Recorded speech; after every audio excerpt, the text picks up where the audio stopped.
cut it. Welcome back to our first episode of WHTV. I think you'd be more excited than that considering it's the first episode of the school year. Yeah, you're right. It has been a while. Let me try that again. Welcome back to another episode. Ella, isn't Halloween today? No, it's tomorrow. What are you gonna be? I don't know. Do you have any ideas? I'm not too sure yet, but I know I'll definitely have to grind my homework before the weekend. Speaking of grinding, didn't you and Hannah just do a story on the girls' soccer team?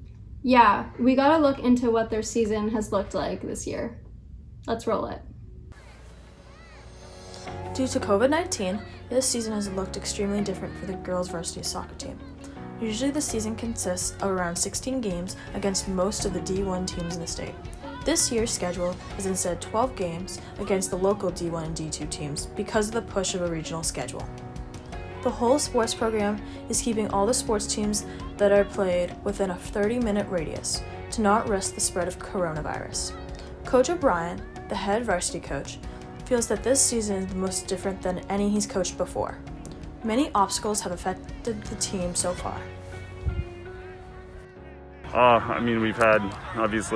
We've worked really hard, the coaching staff, Mr. Abood, Ms. Van Wert, Mrs. Eaton in the athletic office, and all the coaching staff for every single fall sport has worked tirelessly to make sure that this season's happened. All the protocols that have been in place, the mask that I'm wearing, everything that we've done working with the SAU to ensure that we get as many games as we can. Coach O'Brien also spoke about how his team is doing so far. With their 1-6 record after their first Spalding game, the season hasn't been anything like his team has been before. We're doing okay. We've got some growing pains and we're learning quite a bit.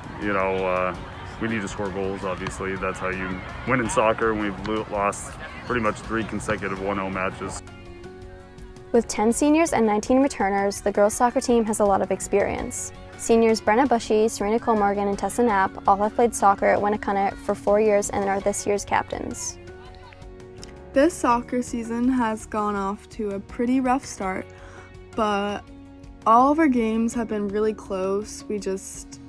They just didn't go our way. We've had a lot of really competitive losses, like a couple 1-0 games and overtimes and stuff like that, but it helps us to get better, and it's better than losing by a lot to every team, and we still have some games to go. We have a lot of talented girls on our team. A few underclassmen showed up this year ready to go, but we're just having a little bit of trouble putting it together, but things should change soon. As far as our team goes, we have a lot of seniors on the roster, but not a lot of seniors see the field a lot. We have a lot of key players that are sophomores and juniors that'll be there next year.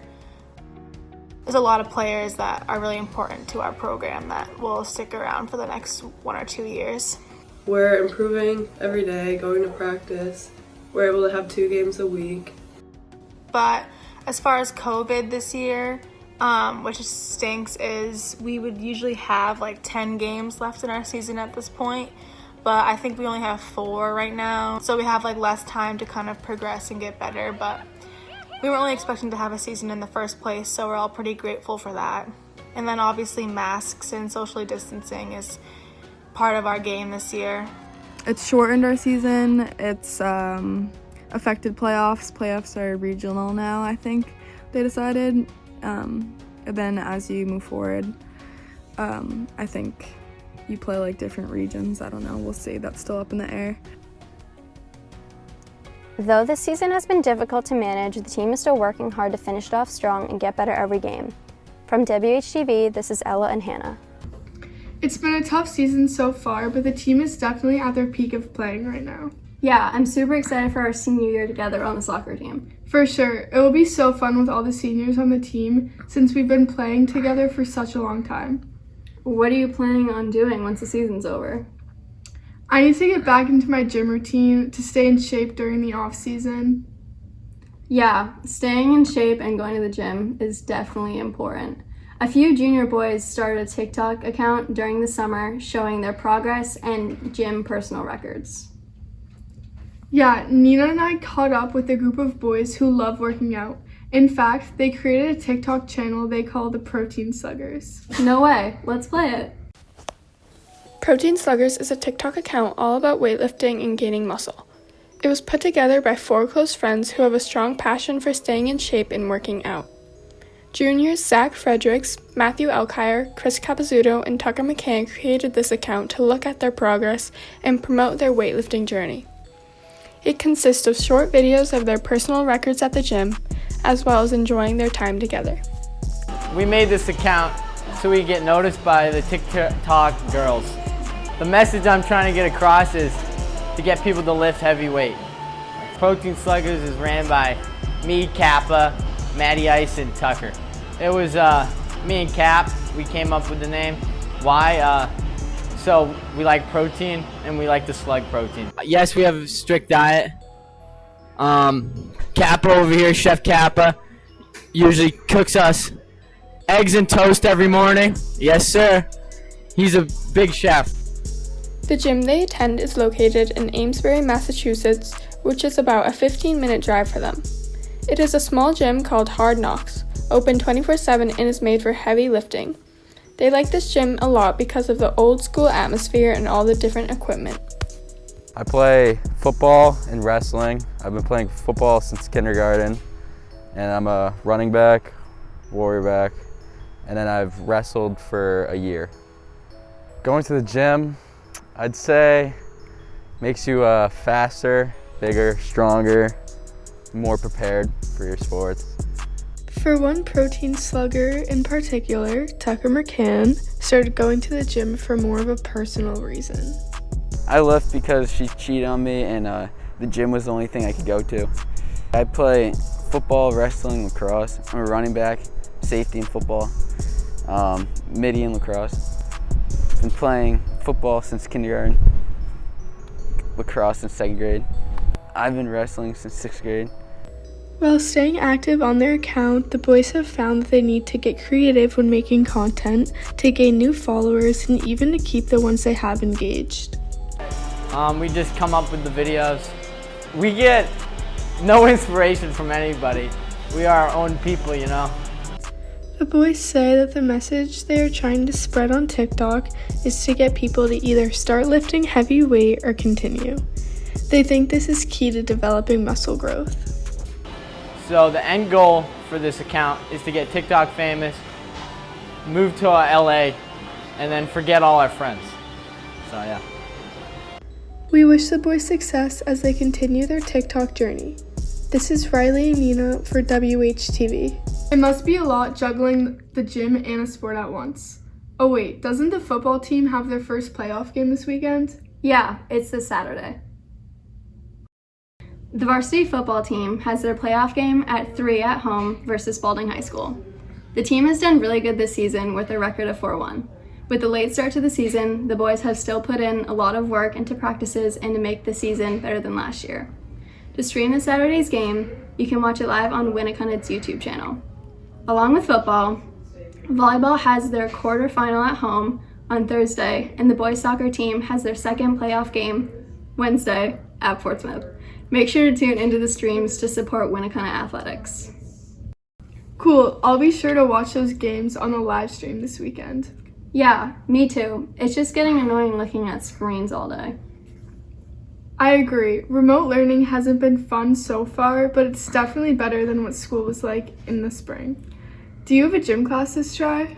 Luckily I don't, but I feel bad for the kids that have to run the mile on Zoom. Ella, I doubt they're actually running the mile on Zoom. Anyway, Vanya and Christina have a story on how remote learning is going this fall. Oh really? Let's see it. This March, Winnicott High School came to an abrupt close following COVID-19. School was resumed virtually before summer vacation marked the end of the year. Since then, lots of changes have been made to what online learning is like between last spring and this fall. Winnicott science teacher Mr. Edgar and Winnicott English teacher Mrs. Ash said that they had to make a lot of major changes in a short amount of time. Last spring was really sort of an all hands on deck. That was a really unique experience in all of our teaching careers and careers for students. If you put yourself back in March and April, we didn't really know what was happening the next day. It was difficult, but the students last year really pushed through. They did a fantastic job. of showing up every day, getting through the work, and staying focused. So last spring, it felt like we had to make such a quick change, and we didn't have everything that we wanted to have to make that change. But it was hard. It was not easy. It was hard to feel really connected to students when we didn't have group meetings and we didn't have, that classroom time together. Students Rachel Bagley and Dylan Frazier talked about the differences and similarities that they've noticed from remote learning in the spring to the fall, sharing the same sentiment about how last year was more based around filler work. This year is definitely like a lot more like Zoom based, or like for my classes, but like this year is more just like is a lot more Zooms and like the teacher just talking, and then last year was kind of just like just assignments. Last year it was 100% filler work, 100% what teachers could do with what they had.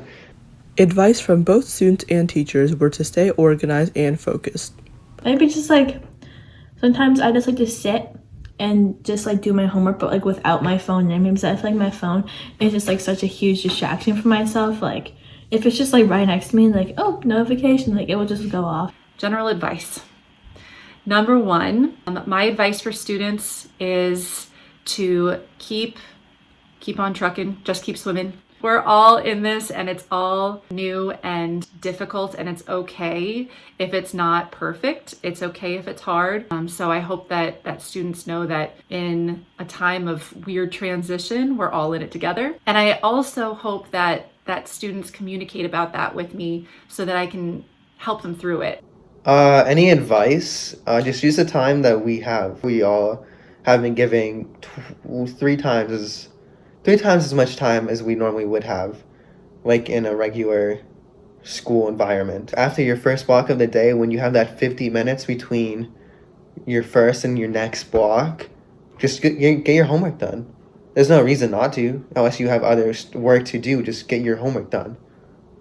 This is not easy. This is hard work. And doing it remotely is a whole different world. So I think patience all around is really the key. Patience, empathy, compassion, and you've got to just laugh. You got to laugh. For WHTV, this is Vanya and Christina. It's crazy how much COVID has affected the school year already. Yeah, it looks a lot different than how I pictured we would start the school year. I wonder how the cases have looked like this past month in New Hampshire. This past month, the total number of COVID cases increased to 8,970. Among 97 new cases, 27 people were under the age of 18, and the rest were adults.